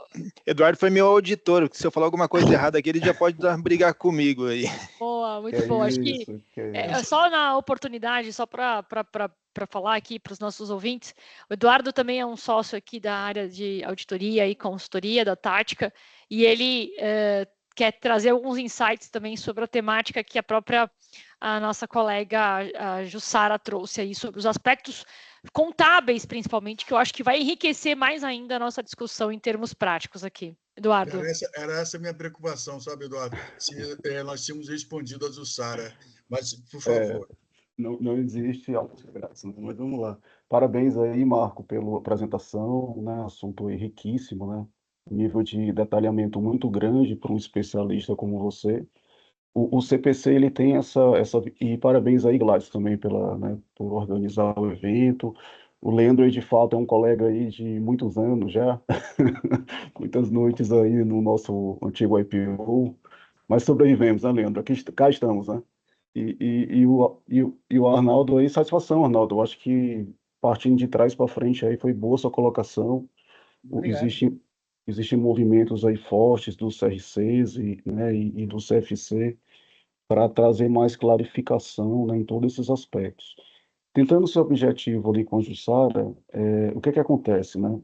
O CPC, né, os CPCs, né, eles têm ali um objetivo muito claro, né, de além de transparência, ele trazer o reflexo, né, da essência para os livros, né, da essência para as demonstrações financeiras, demonstrações contábeis. Então, quando você tenta trazer, né, toda essa essência, toda essa questão atuarial aí que o Marco aí conhece como ninguém, todas essas premissas, né? Toda essa técnica de cálculos complexos, a gente precisa de alguma forma refletir isso nas demonstrações financeiras, né? E foi definido aí, não apenas aqui por nós no Brasil, mas até bebendo na fonte, né, nas normas internacionais, no IFRS, que essa questão do PL, ela poderia refletir um pouco melhor. Obviamente que isso não é assunto engessado, não é assunto para sempre, né?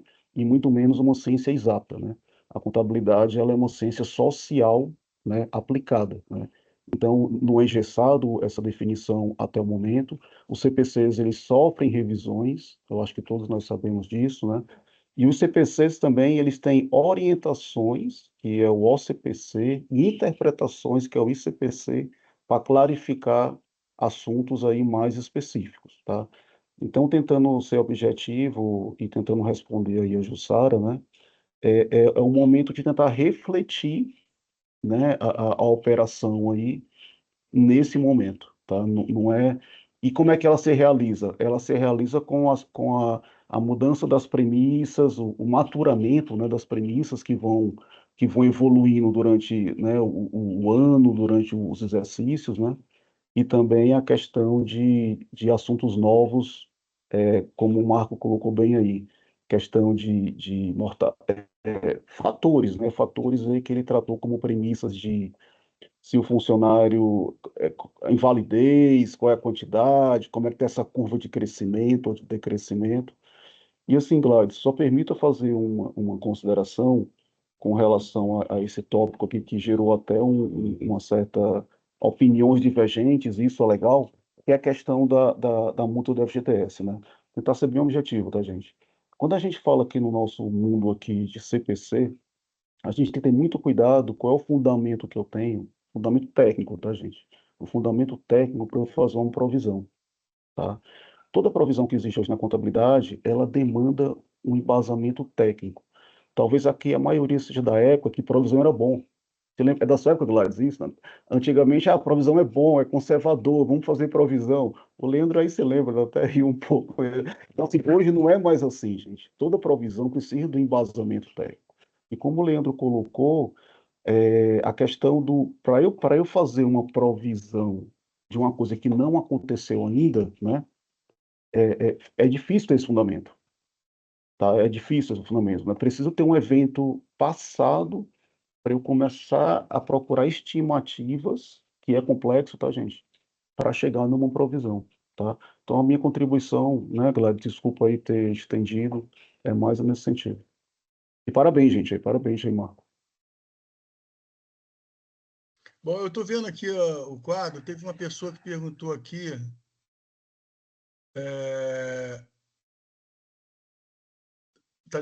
A empresa criou um programa, não me lembro o nome da pessoa. A empresa criou um programa de benefícios em que os colaboradores que completarem 6 anos de trabalho contínuo no grupo irá receber alguns benefícios e, dentre eles, um valor em dinheiro. Isso é uma gratificação.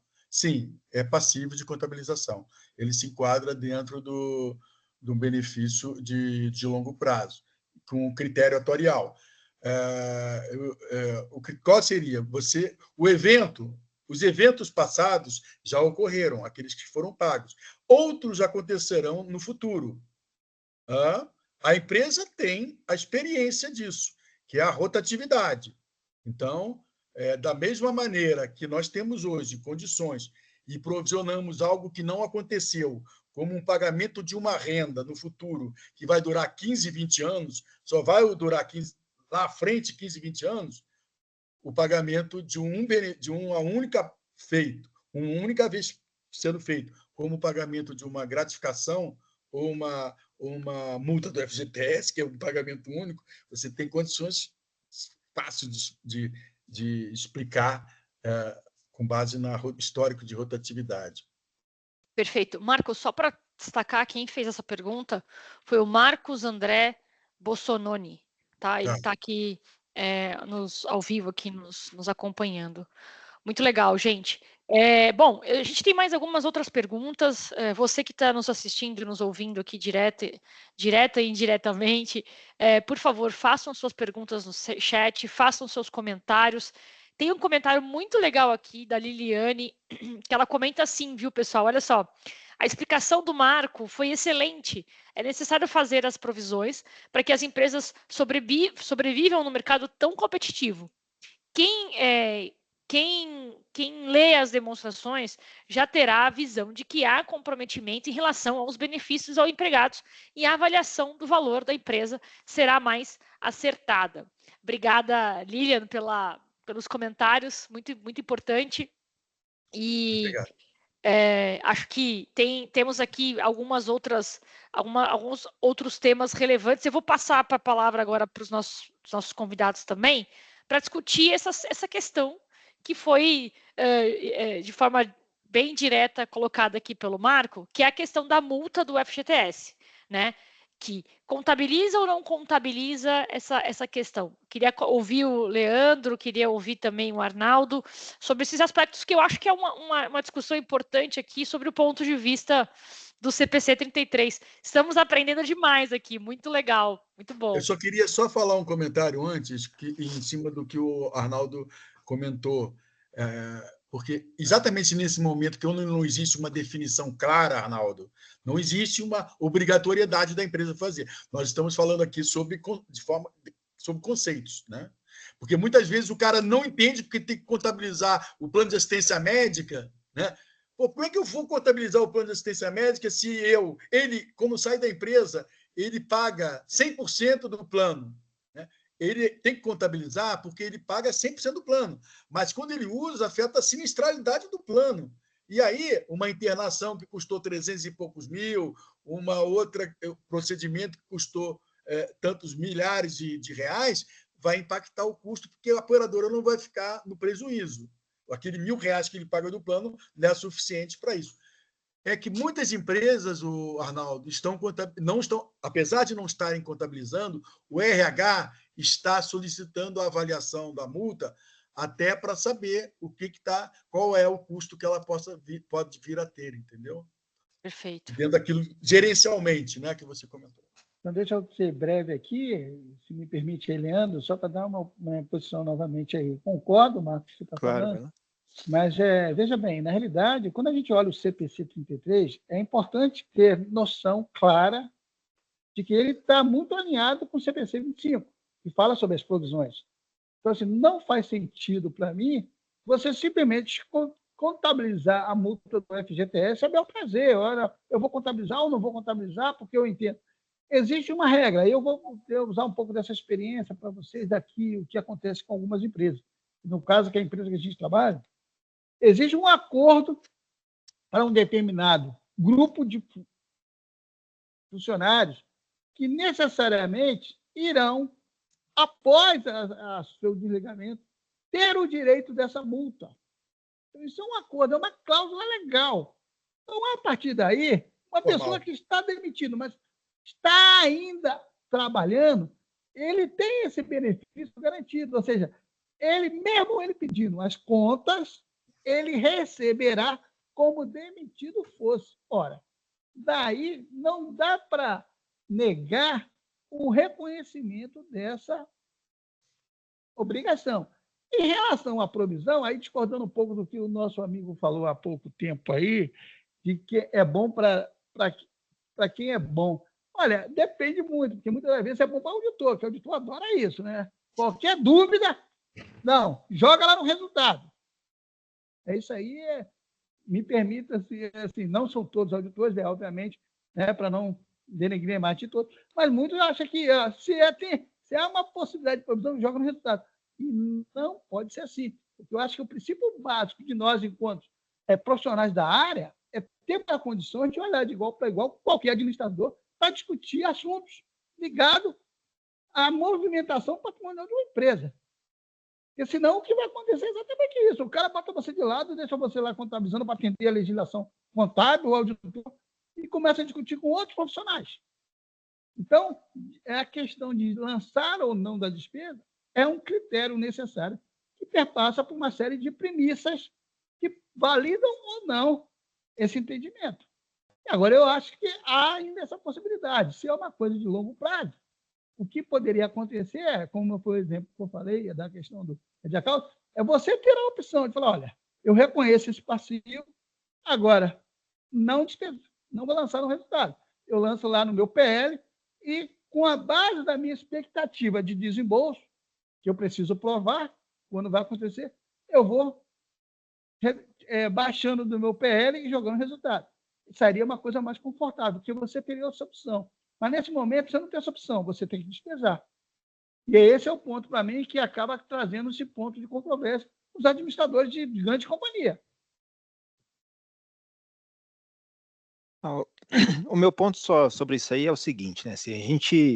Para a gente fazer as provisões hoje, né, a gente provisiona só realmente o que é provável, né?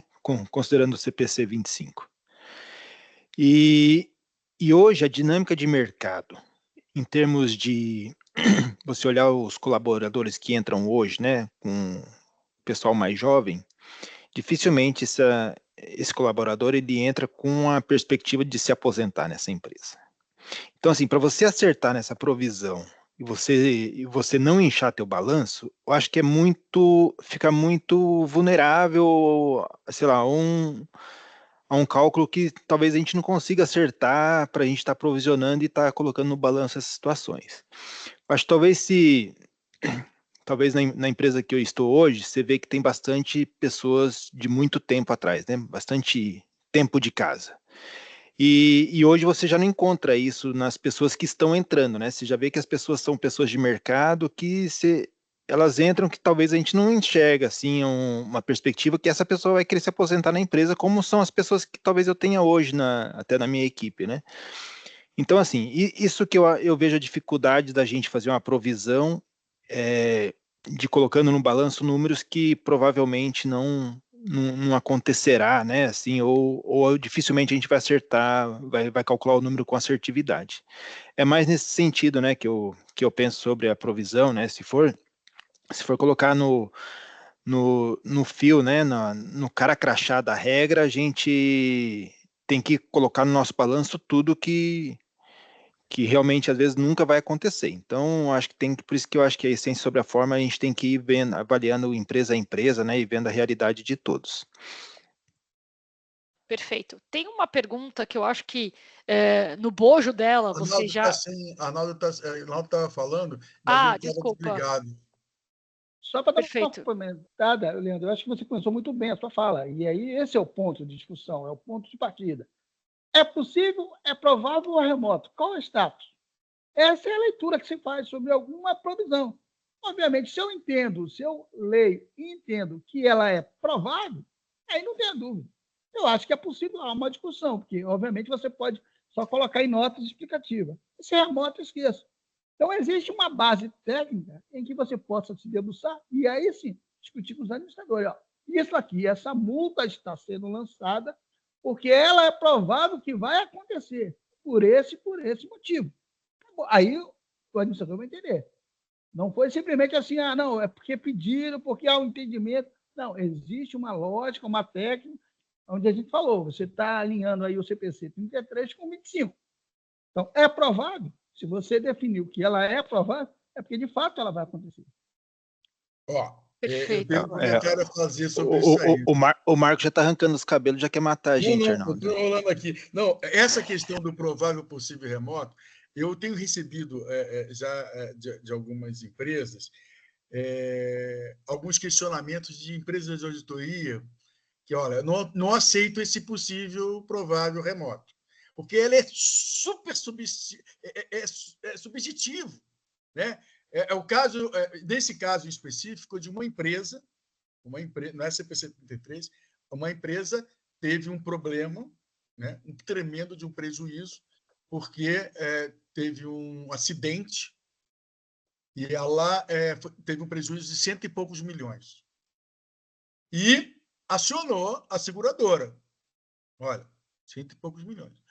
Aí o escritório de advocacia foi fazer exatamente o parecer possível, de ser de ideia possível, provável remoto. Critérios puramente subjetivos, que não tinha como... Eu sinceramente, quando eu peguei, eu fiquei até bastante feliz pela empresa de auditoria ter questionado. Não, pega um atuário para calcular com base em aspectos quantitativos, que tenham mais assertividade esse valor, né? Dê mais lógica esse valor. E nós fomos contratados por essa empresa e a nossa estimativa ele não vai receber 110 milhões, está em curso, mas a nossa estimativa até de 3 anos para cá estava próximo de receber 80 milhões. E eles estão chegando a esses 80 milhões, entende? Então, eu não acredito que nada que é possível, provável, remoto. Me desculpa. Tem que ser quantificado. Não tem que ser. Dá para quantificar? Não, perfeito, sim. Perfeito. Agora, eu acho, assim, fazendo um ponto, Marco, que você falou, assim, com todo respeito aos auditores, eles não são os deuses. Então, assim, eles podem emitir a opinião deles. Mas há uma contrapartida de qualquer profissional que está atualizado também fazer as suas colocações e levar para distâncias superiores. Assim, olha, meu entendimento é esse e a minha recomendação é essa. E aí, na melhor das situações, o que o auditor faz? Tudo bem, vocês aí caminham para a gente o memo, dando a justificativa do entendimento de vocês. Porque se não está na lei escrita clara, ele não pode chegar e glosar. E aí você pode ir para a instância, vai até, se quiser, para o Bracon. Vai depender do seu time, do seu fôlego e da relevância do assunto. Não dá para o auditor chegar dentro da sua empresa, que você é o gestor da área contábil, e o cara, eu não concordo com você, não provisione. Não pode. Não pode. A não ser que você entenda que é algo tão irrelevante para você, profissionalmente, você não está a fim de discutir, porque você vai comprometer o andamento do seu fechamento. Perfeito. A discussão é muito boa, né? Então, em termos bem objetivos, aí a gente tem pessoas que concordam, que discordam, com provisão, sem provisão, enfim. Eu acho que esse é um tema que a gente enriquece muito na conversa e na divergência também a gente aprende bastante. Tem uma outra pergunta aqui, que é uma pergunta também bastante genérica, mas ela vem de encontro com o que vocês já estão construindo aqui há quase que 1h30 nessa toada que a gente tem falado sobre o CPC. Como que as empresas se preparam, de fato, para a aplicação das normas técnicas em relação à norma técnica em relação ao CPC 33. Acho que cada um de vocês aí trouxe um pouco, né, da experiência, mas eu queria ouvir um pouco mais de detalhes, até porque a gente tem mais aí alguns minutos, até para a gente manter o nosso horário, em termos práticos aqui. Como é que vocês se preparam como empresa, né? E o Marco está aqui como consultor do tema. Para essa aplicação do CPC. Vocês falaram sobre provisões, falaram sobre estudos, né, de ter realmente um arcabouço regulatório, mas além do arcabouço regulatório, ter um arcabouço técnico de fato. Como que conduz essa preparação, Marco, Arnaldo, Leandro, para as organizações? Bom, vamos lá. Bom, assim, as empresas, pelo menos as que eu passei, não justifica ter um atuário, né? Assim, contratado na empresa. Então, assim, não tem muito o que fazer, né? A gente precisa ter contratar o profissional, claro, confiar bastante nele, né? Porque assim, não é algo para a gente contador assim que todos esses indicadores está na mão, como calcula e como chega nesses números, então a gente tem que ter realmente confiança, então precisa de uma ajuda externa e assim, a nossa auditoria também precisa trabalhar com a gente, né? Então a gente sempre conta com eles para ajudar a gente também a contrapor tanto os pontos do atuário, né?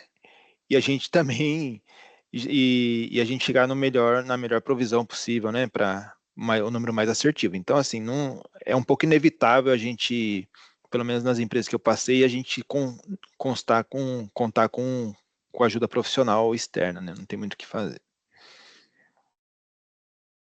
Arnaldo? Tá no mudo.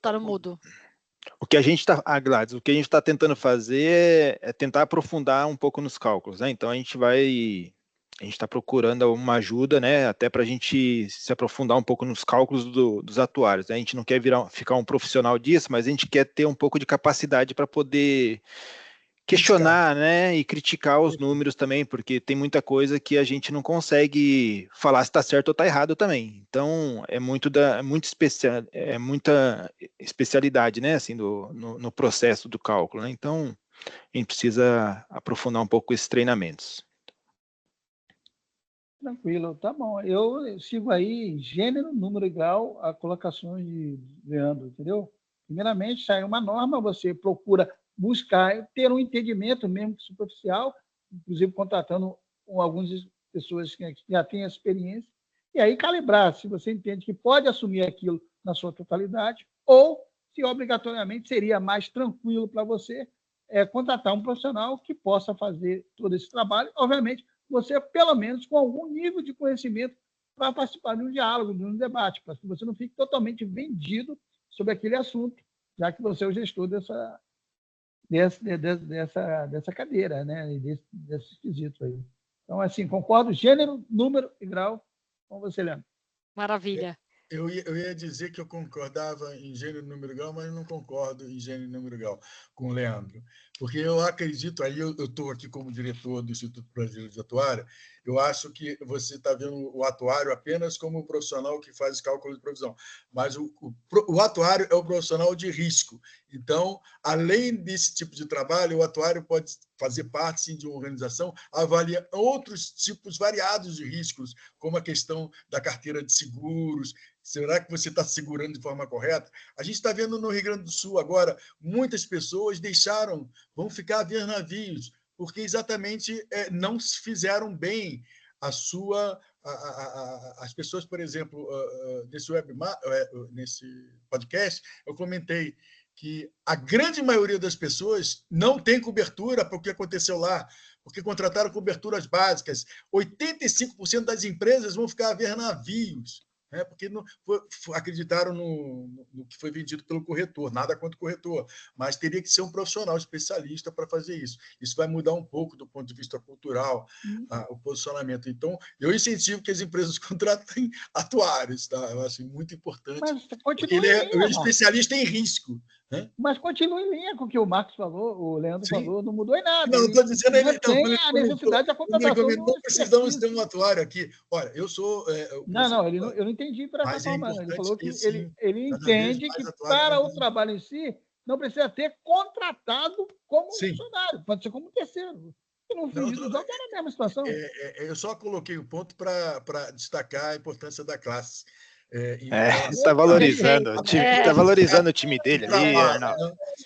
Mas um ponto importante aí que você comentou, Leandro, que eu concordo, é que esse assunto dentro das empresas, eu percebo como consultor, existem algumas questões dramáticas, né? Porque, por exemplo, a área financeira ela tem um papel importantíssimo, porque ela está vendo a questão do custo, o impacto disso no balanço, nas demonstrações financeiras, mas não é só a empresa, né, que trabalha com isso, né?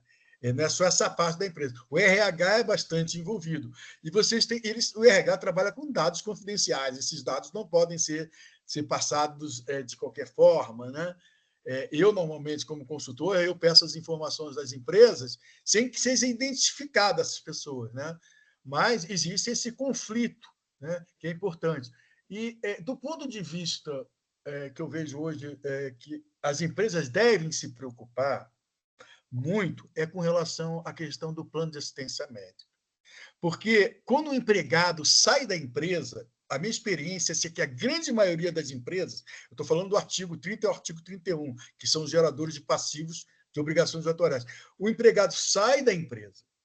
E quando ele sai da empresa, a empresa perde o controle dos gastos. E aí, esses gastos que ele está tendo, esses sinistros que estão sendo gerados, impacta as demonstrações financeiras, porque vai aumentar o plano de assistência médica ou diminuir o plano de assistência médica em função da utilização desse empregado. E, na grande maioria das vezes, isso fica como na mão da raposa, cuidando do galinheiro, porque fica na mão das operadoras de saúde.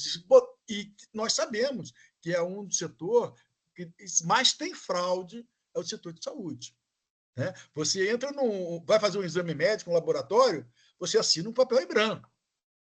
Você assina um papel em branco. Então, esse cuidado, por exemplo, o recurso humano tem que ter, e muitas vezes eu vejo que isso passa batido. Né? Mas Perfeito, Marcos, gente. só para fazer um contraponto aí rapidamente, porque o assunto é importante da tua colocação, é uma ponderação, porque, veja bem, o cara saiu da empresa, o ônus do pagamento passa a ser dele, não passa a ser mais da empresa. Claro que tem um efeito colateral no sentido da sinistralidade, tá? Mas o ônus passa a ser dele. Então, ele não vai poder sair fazendo exames, cirurgia a bel prazer, porque ele vai ter que arcar isso. E não, desculpa, Arnaldo, desculpa. Quando ele sai da empresa, ele só paga o plano de assistência médica. Obviamente, tem a coparticipação, ele paga a coparticipação, mas ele foi internado, um impacto de 300 mil, ele está pagando só R$1.000, mas quem vai ter os 300 mil, quem vai pagar é a empresa, porque isso vai ser redistribuído. Perfeito. Perfeito. Senhores, a gente tem que ir caminhando aqui para o final. A discussão é boa, acho que vale até mais repensar aqui novos webinars sobre a temática. Eu queria considerações finais, 2 minutinhos para cada um, considerações finais para a gente caminhar para o final e o encerramento desse webinar. Mas eu queria lembrar, você que está participando desse webinar, que esse evento está sendo gravado e, mais do que isso, esse evento está te dando a possibilidade de ter pontuação também no CRC. A gente não comentou isso no começo, até porque as pessoas estavam entrando no nosso no webinar, mas você que está nos assistindo vai receber a pontuação aí tempestivamente. Então, mais uma vez, nós queremos agradecer vocês que ficaram aí essas quase 2 horas aqui com a gente, e eu vou passar agora a palavra para o Leandro para dar considerações finais, depois o Arnaldo e finalmente o Marco Pontes, por favor. Bom, queria agradecer a todos pela participação, acho que também pelo convite. É um assunto que realmente, se a gente ficar discutindo, vai ficar o dia inteiro um falando contra o outro aqui, e nunca vai chegar num consenso final, né? Assim. Mas, de qualquer forma, queria agradecer pelo convite, e eu acho que é um assunto que a gente precisa realmente sempre estar repassando, porque eu acho que muda de ano para ano, muda de auditoria para auditoria e também de consultores para consultores. Eu tive essa experiência em todos os sentidos aí que eu estou falando, então acho que é um ponto válido para a gente sempre estar discutindo. Eu acho que talvez abrir também para as auditorias, eu acho que dar os pontos de vista, eu acho que a participação do Eduardo foi legal aí para dar o ponto de vista também do auditor. Obrigado. Excelente. Arnaldo? Então, vamos lá também, quero agradecer aí o convite, né? É enriquecedor para mim, enquanto profissional. E deixar um e-mail, não sei se tem um e-mail aí, eu gostaria de deixar um e-mail pessoal aí, para quem queira bater um papo, trocar ideia, que é o anastácio.06@outlook.com, tá? Parabéns a todos aí, espero que a gente tenha conseguido contribuir com alguma coisinha, e caso não, o e-mail está aí para que vocês possam entrar em contato. Forte abraço aí. Obrigada. Marco?